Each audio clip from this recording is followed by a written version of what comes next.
Hello everyone, welcome back to the channel. तो हम Vikas Gupta sir की ब्लैक बुक के पीएनसी के सॉल्यूशंस डिस्कस कर रहे थे और 1 से 10 परम्यूटेशन कॉम्बिनेशन हम कर चुके हैं और आज के इस लेक्चर में हम 11 से 20 क्वेश्चंस देखेंगे। तो 11th वाले पर आ जाते हैं, देखते हैं क्या लिखा है। तो a basketball team consist of 12 pairs of twin brothers. Okay, 24 जने हैं जिसमें 12 पेयर्स हैं, एक जैसे दिखने वाले। On first day of training, all 24 players stand in a circle such that all pair of twin brothers are neighbors. तो circle में अरेंज करना है। अब क्योंकि सारे ट्विन ब्रदर्स एक साथ हैं तो पीएनसी में अगर कोई ऑब्जेक्ट्स एक साथ होते हैं तो उनको एक बॉक्स में बंद कर सकते हैं। तो जैसे मान लो दो ब्रदर्स हैं, वो एक साथ है तो उनको अपन इसी बॉक्स में बंद कर सकते हैं। तो ऐसे 12 पेयर्स सर्कल में अरेंज करने के तरीके हो जाएंगे 12 माइनस 1 यानी 11 फैक्टोरियल। पर जो दो ट्विन ब्रदर साथ होंगे वो आपस में जगह एक्सचेंज कर सकते हैं, कोई भी लेफ्ट राइट में चेंज हो सकता है। तो हर एक के अंदर जो पेयर्स हैं जो इस बॉक्स के अंदर हमने रखे हैं ये आपस में जगह चेंज कर सकते हैं टू वेज से। तो 2 into two into two into two 12 times आएगा, तो 2 की पावर 12 आ जाएगा। किसके साथ? 2 की पावर 12 आ जाएगा 11 फैक्टोरियल के साथ। ठीक है, तो ये आंसर हो जाएगा हमारा 2 की पावर 12 और 2 की पावर 12 के साथ हमारे पास आ जाएगा 11 फैक्टोरियल। ठीक है, तो ये हमारे पास सबसे पहला वाले का आंसर हो जाएगा। नेक्स्ट वाले पर आ सकते हैं अपन, है ना। सेकंड वाले के अंदर हमें बोला गया है कि m denotes number of 4 digit number such that left most digit is odd, second digit is even and all 4 digits are different. तो कुछ यहाँ पर ऑर्डरिंग कर रखी इन्होंने, है ना। किस तरह से ऑर्डर कर रखा है इन्होंने, किस तरह से जमा रखा है। तो 4 डिजिट नंबर है, ठीक है। सबसे पहली चीज तो अपन को ये देखनी है। अब 4 डिजिट नंबर कैसा होगा, कुछ इस तरह से। और इसके अंदर हमें यहाँ पर क्या बोल रखा है कि लेफ्ट मोस्ट डिजिट जो होगी, लेफ्ट मोस्ट डिजिट ऑड होनी चाहिए, मतलब यहां पर ऑड आ जाएगा। ठीक है, सेकंड डिजिट यहां पर इवन आ जाएगी एंड ऑल 4 डिजिट्स क्या होनी चाहिए, डिफरेंट। तो ये m है, तो जैसे आपके पास ऑड डिजिट्स है 1 3 5 7 9, इवन डिजिट्स आपके पास है 0 2 4 6 और 8।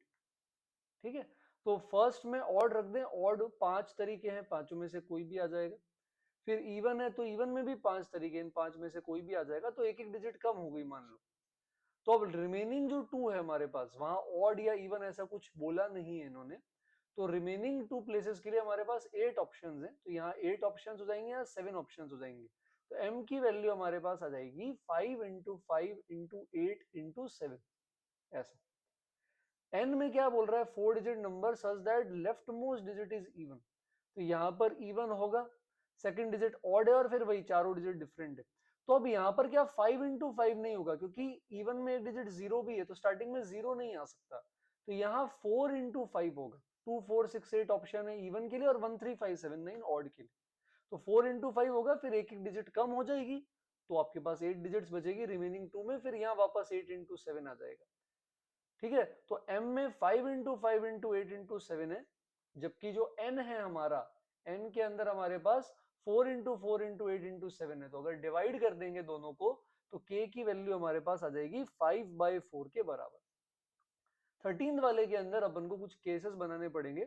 ऐसे 3 डिजिट नंबर यहाँ पर अपन को बनाने हैं x y z, ताकि x से y बड़ा है और z के y बराबर भी हो सकता है, बड़ा भी हो सकता है। तो केसेस देखते हैं क्या क्या हो सकते हैं अपने पास, कि भाई x से बड़ा हो जाए z और उससे भी बड़ा y, या फिर x से बड़ा z और y उसके बराबर, या ऐसा भी हो सकता है x और z बराबर और y उनसे बड़ा, है ना। या z से बड़ा x और उससे बड़ा y, x और y बराबर नहीं कर सकते आप, है ना। तो ये 4 केसेस हो सकते हैं अगर अपन लॉजिकली सोचें तो। टोटल हमारे पास 0 से 9 10 डिजिट्स होती है। बस ये ध्यान रहे कि x 0 नहीं हो सकता। तो यहां जैसे 3 डिजिट चूज करनी है, बट 10c3 नहीं करेंगे बेटा, 9c3 करेंगे, क्योंकि 0 अगर आ गया तो वो x को मिल जाएगा, x सबसे छोटा है, तो यहाँ 9c3 हो जाएगा। इधर 2 ही डिजिट चूज करनी है सेकंड वाले में, क्योंकि y और z बराबर है। इसमें भी आप 0 नहीं ले सकते वरना x को 0 मिल जाएगा, तो यहाँ 9c2 होगा। सेम यहाँ भी 2 ही डिजिट लेनी है, x और z बराबर है, पर क्योंकि x सबसे छोटा है तो 0 नहीं लेना, 9c2। इधर 3 अलग अलग डिजिट है और यहाँ z सबसे छोटा है, z 0 भी चलेगा, तो यहाँ 10c3 ले सकते हैं। तो फोर्थ वाले केस में 0 की भी परमिशन है। अब आप 9c3 9c2 9c2 और 10c3 को ऐड कर देंगे तो आंसर आ जाएगा। ठीक है, 14 पर आते हैं। 14 में ए और बी दो सेट है और बोल रखा है कि इनके इंटरसेक्शन में 3 एलिमेंट्स आ रहे हैं, मतलब ए और बी में 3 एलिमेंट्स जो हैं वो कॉमन हो गए, और बोल रहा है ए के जो नंबर ऑफ सबसेट्स हैं वो बी से 1920 ज्यादा है। तो अगर किसी सेट में n एलिमेंट्स होते हैं तो नंबर ऑफ सबसेट का फॉर्मूला होता है 2 की पावर n। तो मान लो a के एलिमेंट्स हैं तो 2 की पावर a माइनस 2 की पावर b, ये 1920 होना चाहिए। अब लॉजिकली सोचना पड़ेगा कि 1920 को 2048 माइनस 128 लिख सकते हैं। ऐसा इसलिए लिखा है क्योंकि 2048 2 की पावर 11 है और 128 2 की पावर 7 है। तो a में 11 एलिमेंट्स हैं, b में 7 एलिमेंट्स है, लेकिन 3 कॉमन है। तो a यूनियन b में a के भी एलिमेंट्स आएंगे, b के भी आएंगे, लेकिन कॉमन वाले 2 बार आ जाएंगे तो उनको एक बार हटाना पड़ेगा। तो आंसर यहां से हमारे पास 15 के बराबर आ जाएगा। ठीक है, 15 क्वेश्चन पर आते हैं। WDSMC के अपन के सारे 5 फैक्टोरियल को अपन ने अल्फाबेटिकली अरेंज किया। तो बोल रहा है 86th वर्ड का लास्ट लेटर बताओ। तो अल्फाबेटिकली देखो, सबसे पहले C आएगा, फिर D आएगा, है ना, फिर M आएगा, फिर S आएगा और W आएगा। तो C से शुरू होने वाले कितने अल्फा लेटर्स होंगे? C को फर्स्ट पोजीशन पे अगर फिक्स कर दें तो रिमेनिंग 4 लेटर्स के लिए 4 फैक्टोरियल यानी 24 वर्ड C से शुरू होंगे। इसी तरह अगर D पहले आएगा तो 24 वर्ड्स D से शुरू होंगे, 86 तक जाना है। इसी तरह मान लेते हैं हमारे पास M आएगा तो M से शुरू होने वाले भी 4 फैक्टोरियल यानी 24 वर्ड्स हो जाएंगे। अब S से शुरू होने वाले सारे 24 नहीं लेंगे, वरना 24 4 बार आएगा तो 96 बन जाएगा। C, D और M से शुरू होने वाले 24 24 24 72 वर्ड्स बेटा यहाँ खत्म हो गए। S से सारे मत लो, फिर से अल्फाबेटिकली चलते हैं। S, C से शुरू होने वाले वर्ड देखते हैं। अगर S फिक्स हो जाए तो C, D, M, W में C सबसे पहले आएगा। तो S, C से शुरू होने वाले 3 फैक्टोरियल 6 और आ जाएंगे 78। फिर S, D से शुरू होने वाले, अगर एस डी से शुरू होने वाले देखें तो फिर से 3 फैक्टोरियल, तो 84 तक पहुंच चुके हैं। तो अब 85 और 86 बहुत नजदीक है, तो एस डी से शुरू होने वाले सारे खत्म हो गए। तो अब एस एम से शुरू होने वाला पहला वर्ड होगा सी डी डब्ल्यू, ये हमारा 85th है। और इनको चेंज कर दें लास्ट में तो इसका जस्ट अगला मिल जाएगा एस एम सी के बाद यहां पर हमारे पास आ जाएगा डब्ल्यू डी।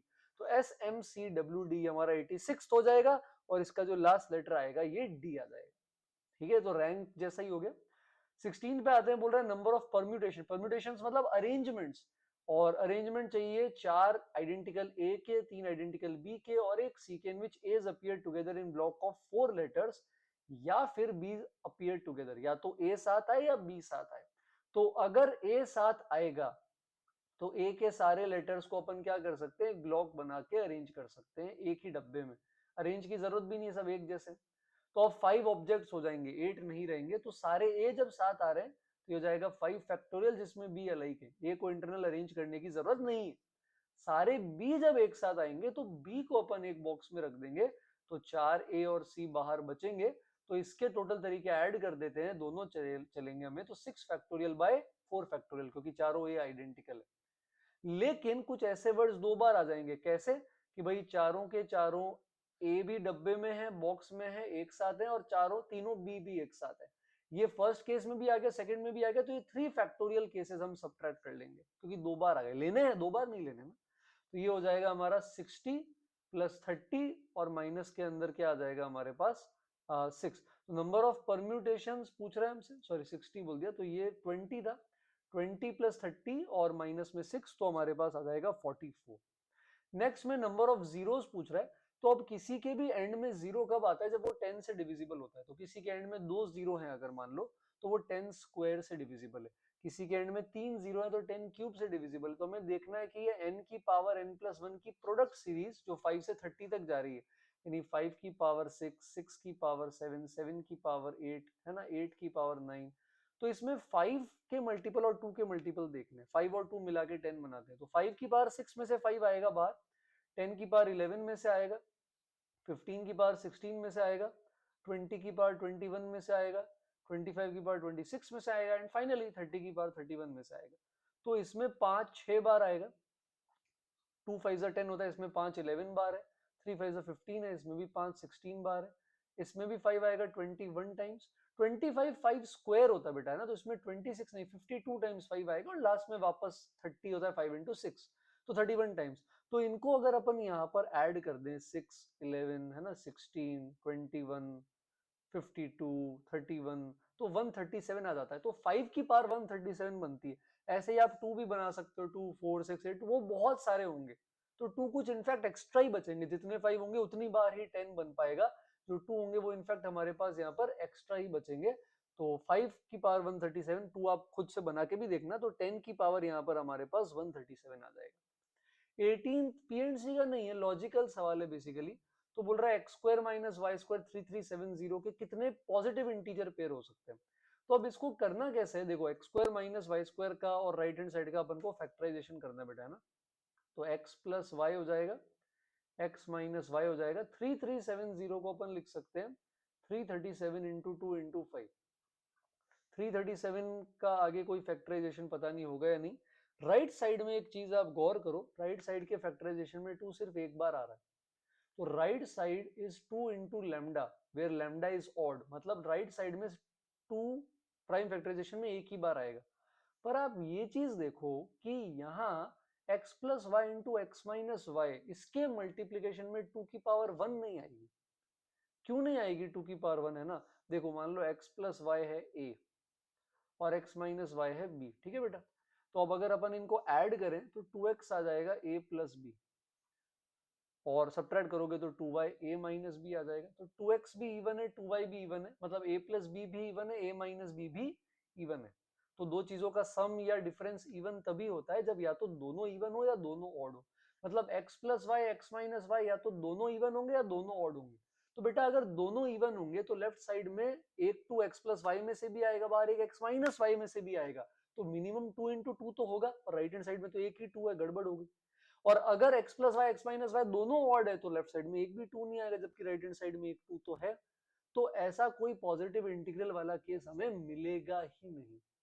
बट ये सोचने का लॉजिकल पार्ट था, प्योरली पीएनसी का ऐसा नहीं बोल सकते। 19 वापस पीएनसी का है, तो 3n थिंग्स है जिसमें n एक जैसी है, जैसे मान लो a ऐसे n a है जो अलाइक है एक जैसे। फिर n और ऐसी चीजें जो अलाइक है, b मान लो n टाइम्स है a, n टाइम्स है b, और रिमेनिंग n चीजें, टोटल 3n है ना, तो रिमेनिंग n डिफरेंट है, जैसे c1 c2 cn, ये n डिफरेंट चीजें। तो अब बोल रहा है इनमें से अगर आपको n चीजें सेलेक्ट करनी है तो आप कैसे करोगे। तो देखो अब अपन केसेस बना लेते हैं कि सारी की सारी n डिफरेंट ले लें और अलाइक में से कुछ भी ना लें, जीरो, या n माइनस वन डिफरेंट ले लें और अलाइक में से एक ले लें, या n माइनस टू डिफरेंट ले लें और अलाइक में से टू ले लें। या इस तरह से मान लो ये वाला जो प्रोसेस है ये हमारा चलता ही जाएगा चलता ही जाएगा, एक भी डिफरेंट नहीं लेंगे, सारी की सारी n इधर से ले लेंगे, इनके केसेस को ऐड कर लेंगे। तो n डिफरेंट कैसे लेंगे अपन, n c n, क्योंकि c डिफरेंट है, और जीरो लेने का ना a लिया ना b लिया, एक ही तरीका, plus n minus one different c में से कैसे लेंगे, n c n minus one, क्योंकि वो डिफरेंट है ना, तो उसमें एनसीआर कर सकते हो, अलाइक में काउंट करना पड़ेगा। और एक अलाइक लेना है तो या तो एक a लोगे या एक b लोगे, ए सारे एक जैसे बी सारे एक जैसे, कौन सा एक लोगे फर्क नहीं पड़ता, तो एक ए या एक बी, दो केसेस। फिर एन माइनस टू ले लिया आपने सी, और दो अलाइक, तो दो अलाइक कैसे लोगे, डबल ए या डबल बी या एक ए एक बी, तो तीन केस। तो अब आप यहां से पैटर्न देख सकते हो, इसको आप एनसी जीरो भी लिख सकते हो, तो एनसी जीरो इंटू वन, फिर इसको एनसी वन इंटू टू भी लिख सकते हो, फिर इसको एनसी टू इंटू थ्री भी लिख सकते हो। जनरल टर्म बनाएंगे तो ये एनसीआर आर प्लस वन आ जाएगा, बाइनोमियल थ्योरम का क्वेश्चन हो गया, है ना। आर इंटू एनसीआर का समेशन वन प्लस एक्स की पावर एन की डिफरेंशिएशन से आता है, जब एक्स को वन डाल देते हैं, फॉर्मूला याद होना चाहिए, एन इंटू टू की पावर एन माइनस वन, और वन इंटू एनसीआर का समेशन होता है टू की पावर एन। तो ये हमारा आंसर हो जाएगा। आप टू की पावर एन माइनस वन को ऐसे कॉमन ले सकते हैं, तो पीछे एन प्लस टू बचेगा, और डी ऑप्शन आपका आंसर आ जाएगा। तो आज के लास्ट सवाल पर आ गए, और इससे पहले अगर आप नए हैं चैनल पे, सब्सक्राइब नहीं किया तो जरूर सब्सक्राइब करें, ऐसे और भी एडवांस और इवन मेंस और दूसरे कॉम्पिटिटिव एग्जाम्स और ओलंपियाड्स के लेक्चर्स शॉर्ट्स सब आपको मिलते रहेंगे। और अब मैं मेंबर्स ओनली वीडियोस भी स्टार्ट करने वाला हूं, तो अगर आप नए हैं और ज्वाइन करना चाहते हैं चैनल को कुछ एक्स्ट्रा मटेरियल के लिए, नॉर्मल वीडियोस तो आते ही रहेंगे, फिर भी कुछ एक्स्ट्रा, तो आप ज्वाइन कर सकते हैं, और फीडबैक कमेंट्स में अपना सजेशन भी बता सकते हैं। लास्ट क्वेश्चन आज का, XYZ 3 नेचुरल नंबर्स है एपी में, तो पॉसिबल ट्रिपलेट्स पूछ रहा है, अभी ये सिंपल हो गया देखो। तो x प्लस जेड यहाँ 2y के बराबर हो जाएगा, ठीक है। तो क्योंकि ये एपी में है तो sum of first and third term will be twice the middle term, तो 3y बराबर 30 हो जाएगा। तो y की वैल्यू फिक्स हो गई 10, ठीक है। तो x प्लस जेड अब अपना 20 आ गया। ऐसे नेचुरल नंबर्स ढूंढने हैं जिनमें x प्लस जेड 20 होना चाहिए। ऐसे पॉसिबल ऑर्डर ट्रिपलेट कितने हो सकते हैं, ये हमसे पूछा है। तो क्योंकि नेचुरल है तो ये ग्रेटर देन इक्वल टू 1 होंगे, तो बेगर लगा सकते हैं। एक एक इनको पहले ही दे दें, दो बेगर में 20 कॉइन्स बांटने हैं आइडेंटिकल, लेकिन मिनिमम 1 1 चाहिए, नेचुरल नंबर चाहिए, तो 1 1 पहले ही दे दो, तो आपके पास 18 बचेंगे। अब 18 चीजें दो बेगर में अपन बेगर्स मेथड से लगा सकते हैं। 18 प्लस 2 माइनस 1 C2 माइनस 1, तो 19 C1, यानी 19 हमारा आंसर आ जाएगा। तो नेक्स्ट लेक्चर में अपन 21 से 30 डिस्कस करेंगे। तो आई होप आपको आज के लेक्चर में मजा आया हो। जल्दी मिलते हैं, तब तक के लिए थैंक यू एवरीवन।